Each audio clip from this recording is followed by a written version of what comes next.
Xàtiva, el castillo del dinosaurio ibero. El origen de Xàtiva hay que buscarlo entre los iberos, hace más de 2000 años. Está ubicado al sur de la provincia de Valencia y es capital de la comarca de la Costera, que fue una de las poblaciones más importantes del Reino de Valencia.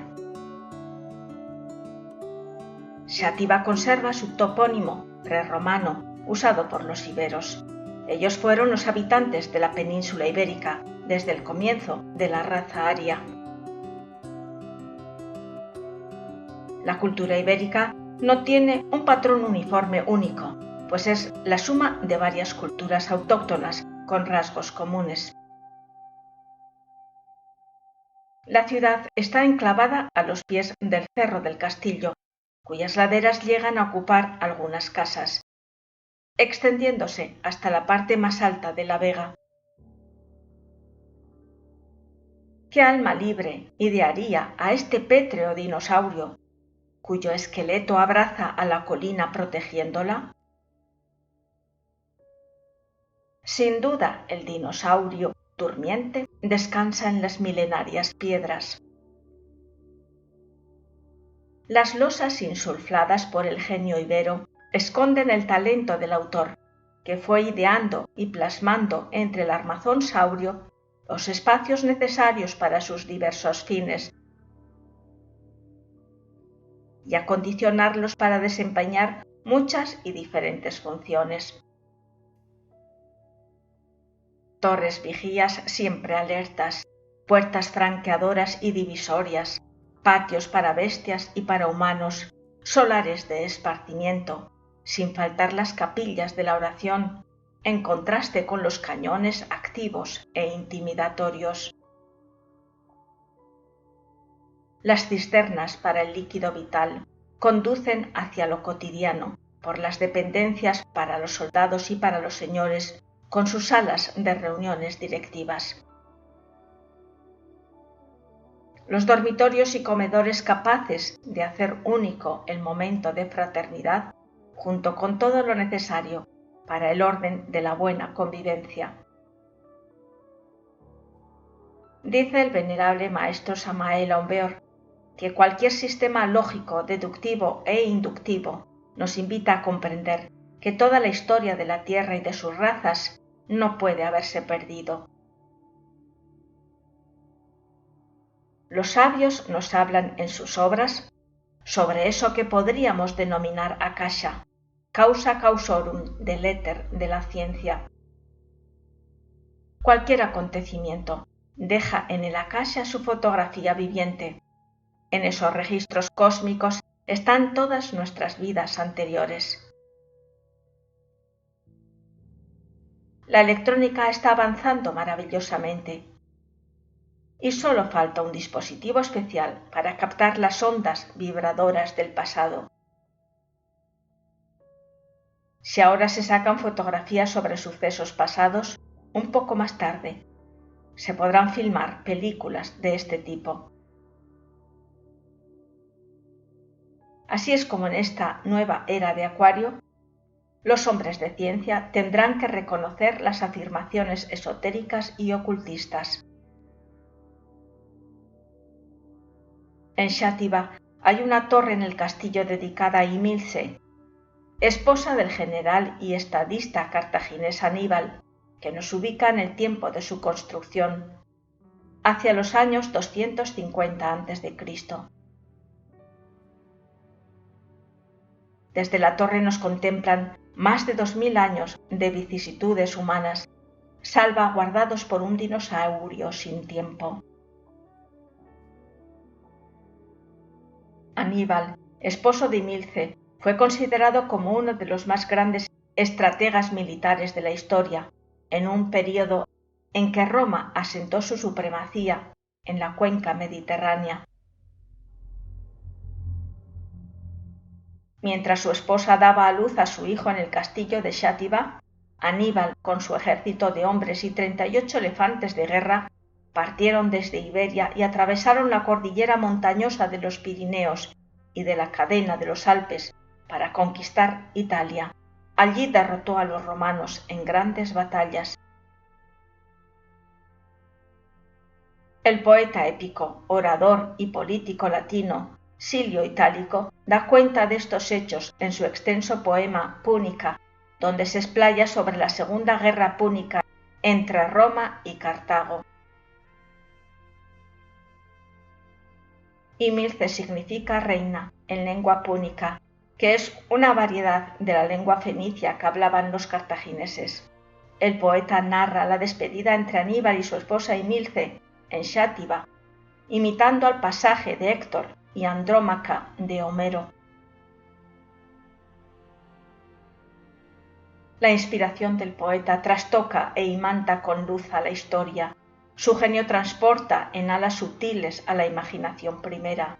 Los niños lo aplauden, los viejos lo añoran, y quien la niega se encarcela en la dura roca de los sentidos.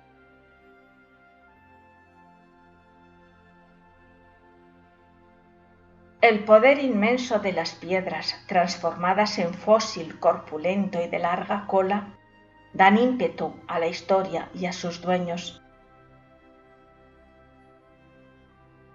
Aquellos que aman a la sabiduría no pueden cerrar las puertas al poeta.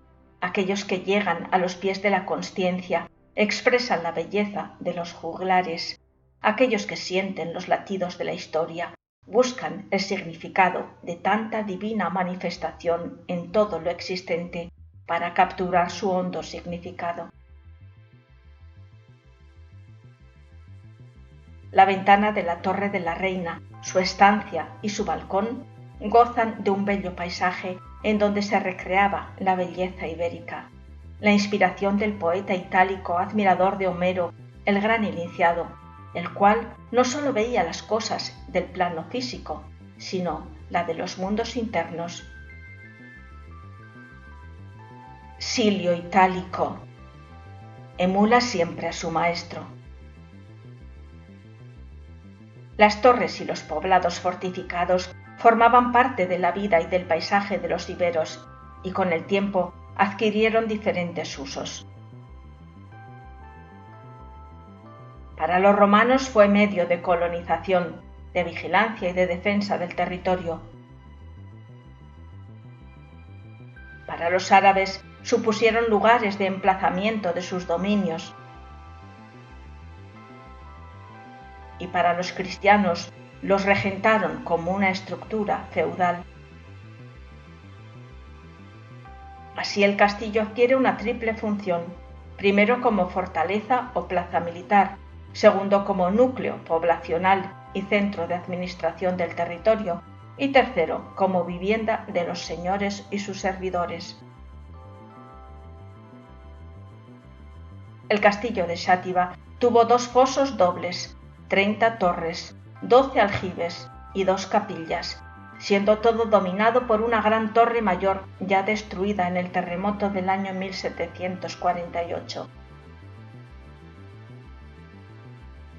Los castillos y las fortificaciones fueron un elemento clave en el control del territorio, en el dominio de las comunicaciones terrestres y marítimas, y como centros económicos y de poder en donde se cultivaron aspectos de las ciencias y de las artes. Las modificaciones del castillo, desde los iberos, luego los romanos, los visigodos, la conquista cristiana del siglo XIII y la época islámica del siglo XIV, se dieron paulatinamente. El castillo sufrió entonces con las guerras, con los bombardeos y con el terremoto del siglo XVIII hasta las invasiones del siglo XIX. Desde el patio común o plaza de armas se llega al recinto alto. Allí se encuentra la capilla gótica de Santa María, erigida en el siglo XIV por la reina María de Castilla, esposa de Alfonso V el Magnánimo. Cerca se encuentra la prisión, en donde un letrero indica: aquí gimieron egregios prisioneros durante los siglos XIII al XVI. desde los infantes de la Cedra, don Alfonso y don Fernando, hasta el marqués de Llanera, conde de Doclau. En esta sala consumió los 10 mejores años de su juventud el duque de Calabria, don Fernando de Aragón, heredero del trono de Nápoles, desde noviembre de 1512, en el que lo recluyó el rey don Fernando el Católico, hasta diciembre de 1522, en que lo liberó el emperador don Carlos y fue virrey de Valencia. La evolución de las fortificaciones tiene su origen en los castrum o formaciones rocosas para refugio del pueblo.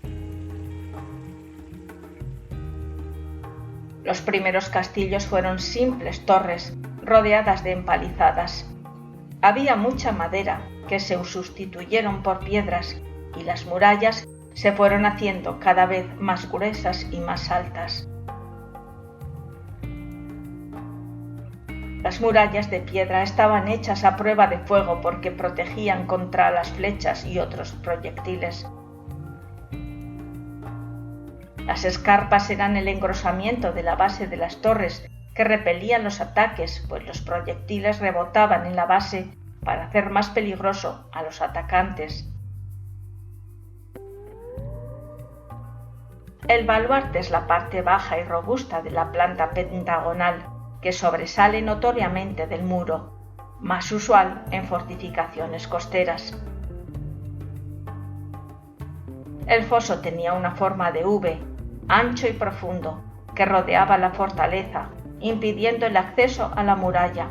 Podía estar llena de agua o seca, con cardos de hierro, estacas y cepos.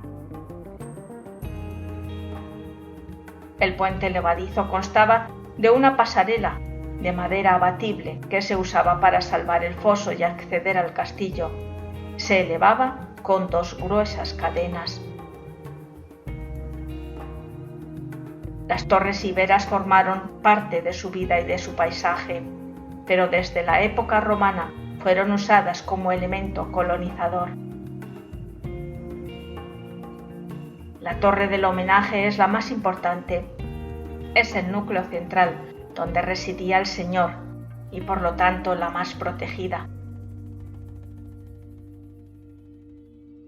La barbacana era una pequeña fortaleza como galería saliente y continua en lo alto de las torres destinada a la vigilancia y a la defensa de puentes, puertas y murallas.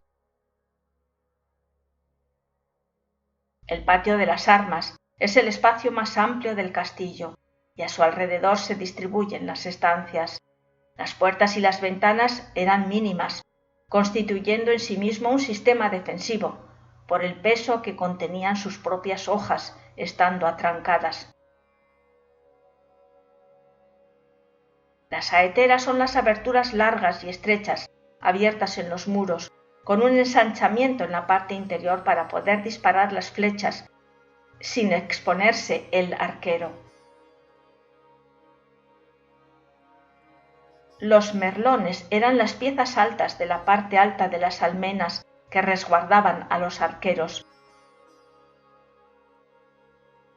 Las almenas son el remate dentado de los muros de la fortificación que protegían a los defensores y que facilitaban el ataque. El matacán o ladroneras son obras de madera o de piedra alrededor de la almena. La parte inferior no era compacta, sino que estaba construida con huecos que permitían dejar caer piedras o líquidos. La primera defensa de los castillos es su propia ubicación. La altura del terreno fortalece su estrategia y el acceso a fuentes de agua son esenciales. Según su emplazamiento, los castillos se clasifican en roqueros, porque son los que están situados encima de un peñasco, por lo que su construcción se adapta a la orografía del terreno, aprovechando al máximo las rocas y los cortados que le proporcionan una defensa natural. Los castillos montanos son los que se encuentran al final de una meseta, desde la que dominan el terreno. Los que están en llanos son los situados en un suave montículo un tanto aislado. Los que están en el cerro o en el monte son fortalezas de tamaño grande, cuya proyección viene determinada por la altura del mismo en que se ubican y desde donde ejercen un control territorial. Este es el caso del castillo de Xàtiva. Entre los siglos V y VIII constituyó el asentamiento visigodo en la península. Xàtiva fue una sede episcopal muy importante. El rey Jaime II solicitó al Papa la restitución de la antigua diócesis de Xàtiva, pero los Borjas no consintieron la creación de una nueva diócesis, ya que ello representaría una disminución de sus privilegios y rentas. Los contrastes de la Edad Media también afectaron al castillo de Xàtiva. La convivencia y la comunicación entre los pueblos genera riqueza cultural, manifiesta en todos los ámbitos de la sociedad. Por ello, las figuras y el color inundaban las paredes y los techos de los edificios más nobles, aportando un aire más expresivo y poniendo de manifiesto una nueva identidad en el arte y en sus artesanías. Los cambios sociales, económicos y políticos conllevan una constante reestructuración del territorio. Manifiesta en los restos arqueológicos, arquitectónicos, iconográficos y documentales. Estas son las huellas que nos permiten conocer nuestro pasado. Al final de la Edad Media, Xàtiva se aproximaba al modelo de sociedad cristiana. Desde finales del siglo XIV, muchos linajes de la ciudad, como los Borja, asumieron cargos importantes en el gobierno municipal. Había también una destacada presencia de eclesiásticos, labradores y menestrales que se reunían en torno a gremios y cofradías que se destacaron precisamente por su gran celo en el sector textil. De este modo, la situación fronteriza, las instituciones civiles y eclesiásticas, así como la actividad mercantil desplegada por la burguesía, hicieron de Xàtiva una ciudad abierta y plural. Xàtiva, con su castillo emulando al dinosaurio ibero, se ha convertido en un museo de culturas pasadas que incentiva la imaginación presente y estimula la creatividad para mejorar el futuro.